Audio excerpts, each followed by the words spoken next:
BJP की list में सिर्फ 2 दिग्गज चेहरे ही नहीं बाहर हुए, बल्कि मुस्लिम चेहरों से भी दूरी बनाई गई है।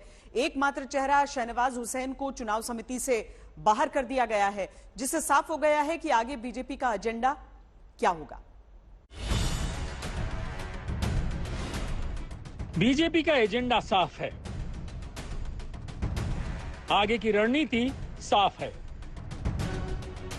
पार्टी हिंदुत्व के रास्ते पर है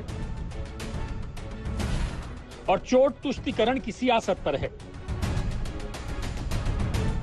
पार्टी के अलग अलग पदों से मुस्लिम चेहरे गायब हो रहे हैं।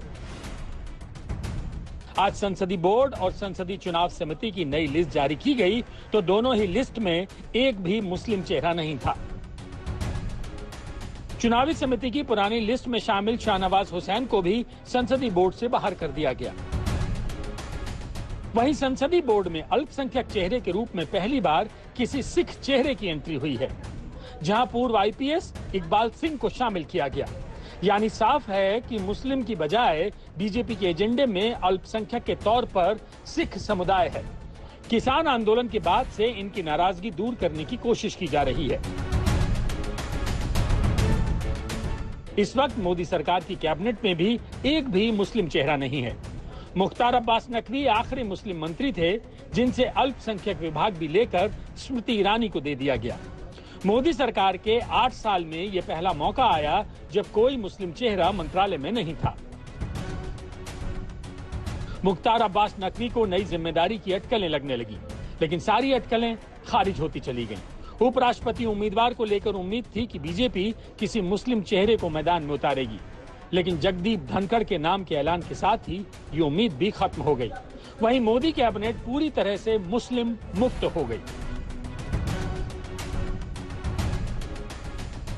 बीजेपी के पास इस समय लोकसभा और राज्यसभा मिलाकर 394 सांसद और देश भर में 1379 विधायक हैं। आजादी के बाद पहली बार संसद में सत्ताधारी पार्टी का कोई मुस्लिम सदस्य नहीं बचा। बीजेपी के राज्यसभा में 3 मुस्लिम सांसद थे। इनमें मुख्तार अब्बास नकवी, सैयद जफर इस्लाम और एमजे अकबर शामिल थे, लेकिन तीनों का कार्यकाल खत्म हुआ, जिसके बाद मुस्लिम चेहरे की एंट्री बंद हो गई। वहीं राज्यों की बात करें तो सिर्फ यूपी में अल्पसंख्यक मंत्री दानिश अंसारी ही इकलौता मुस्लिम चेहरा बचे हैं। बहरहाल एक एक कर बीजेपी से मुस्लिम चेहरे बाहर होते नजर आ रहे हैं, जिसकी एक नई किस्त चुनावी समिति के सदस्यों की नई लिस्ट के तौर पर जारी हुई है। आज तक ब्यूरो।